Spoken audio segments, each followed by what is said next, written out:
Your phone vibrates. A login approval appears. You are not signing in. The safe response is simple: deny it. Never approve an unexpected authentication push, even if it repeats, looks urgent, or someone calls claiming to be support. That notification is not harmless noise. Pressing approve can tell the identity provider to issue a valid session to whoever already entered the first factor, often a stolen password.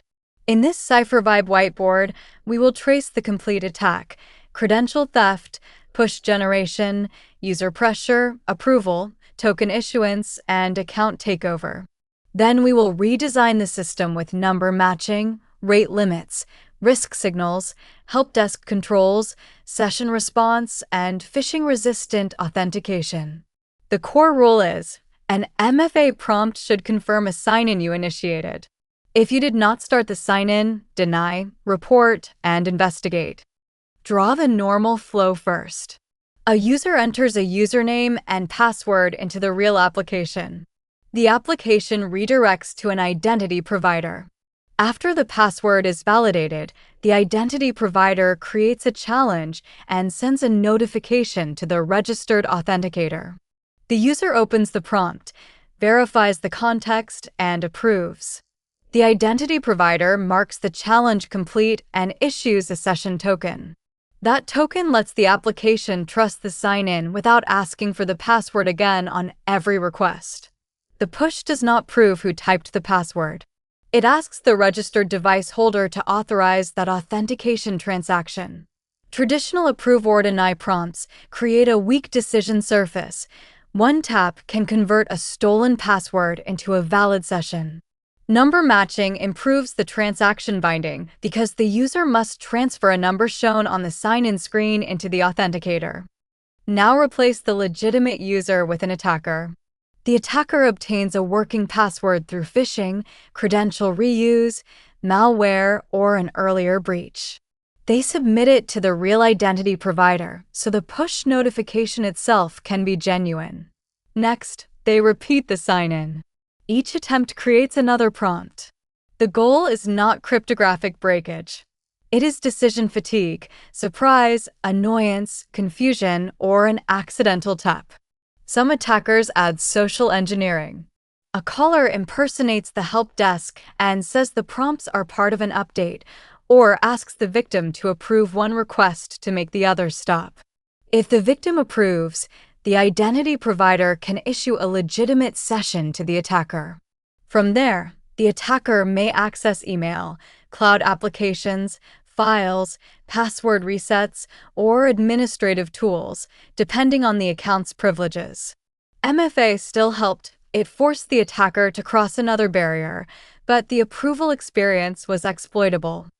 Put a decision diamond on the phone. Did I initiate this sign-in right now?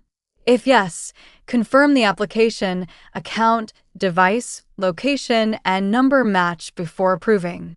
If no, deny the request. Use the authenticator's report fraud feature if available. Contact security or the help desk through a known company channel, not a phone number or link supplied by the caller or notification. Treat repeated prompts as evidence that the password may already be compromised. Change it from a trusted device, revoke active sessions, and review recent sign-ins and authentication method changes. If the password was reused, change it anywhere else it was used. Do not uninstall the authenticator, approve once to stop the noise, or disclose a one-time code. Legitimate support should not ask you to approve a sign-in you did not initiate. For privileged accounts, escalate immediately. A single approval can create access that persists after the push storm ends. The system should not rely on perfect user vigilance. Replace blind approve or deny prompts with number matching or another transaction-bound challenge. Microsoft describes number matching as a key security upgrade, and CISA recommends it when an organization cannot yet deploy phishing-resistant MFA. Rate limit challenge creation by account, source, device, application, and time window. Suppress or step up after repeated denials, expired prompts, impossible travel, unfamiliar devices, or many challenges without a successful primary session. Display meaningful context such as application, location, and device, but remember that context can be incomplete or manipulated. It supports the decision. It does not make an unexpected prompt safe. Let users report fraud directly from the prompt. Feed denials and reports into identity risk detection and the security operations queue. Avoid automatic retry loops and legacy integrations that fall back to simple approve or deny. Test every authentication path, including remote access, self-service reset, and recovery. Number matching reduces push bombing, but it is an interim control, not the strongest destination. CISA urges organizations to plan a move to FIDO and WebAuthn. These methods use public key cryptography and bind authentication to the legitimate site. The user does not approve an independent prompt that an attacker can trigger from somewhere else. Deploy phishing-resistant MFA first for administrators, remote access, email, finance, identity management staff, and accounts with broad customer or production access. Then expand to the general workforce. Protect enrollment and recovery with the same rigor. An attacker who can register a new authenticator, reset a password through a weak help desk, or recover an account with easily guessed data can bypass a strong daily sign-in method. Require recent strong authentication for changing MFA methods. Alert on new device registration, method deletion, recovery changes, and unusual help desk activity. Keep break glass accounts tightly controlled, monitored, and tested. Authentication strength is a complete life cycle, not just the login screen. A strong detection correlates the entire sequence. Look for many MFA challenges in a short window, repeated denials, alternating source locations, unfamiliar devices, password success followed by challenge failure, a fraud report, and a later approval. After approval, watch for new sessions, mailbox rules, data downloads, privilege changes, authentication method enrollment, consent grants, forwarding, and access to high-value applications.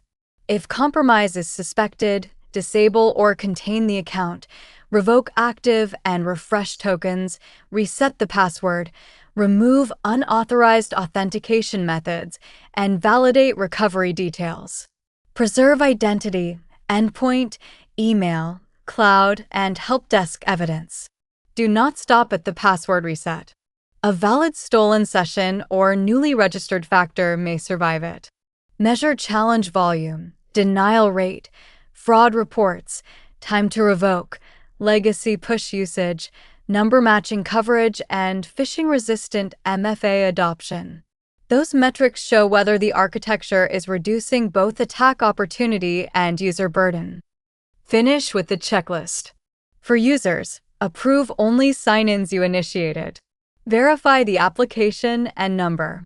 Deny unexpected prompts, report them through a trusted channel, and never approve because an inbound caller tells you to.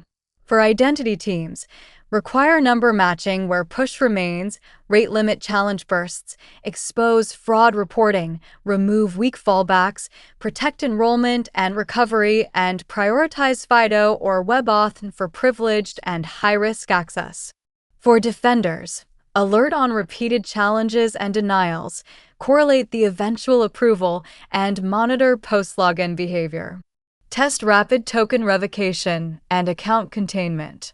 For help desks, authenticate callers safely, never coach users to approve surprise prompts, and require strong authorization before changing factors or recovery data. Avoid the common pitfalls, blaming the user, assuming any MFA is equally strong, resetting only the password, ignoring session tokens, and leaving legacy applications on blind push approval. The final rule is memorable. If you did not start the login, do not approve the push. Copyright 2026 CipherVibe. All rights reserved.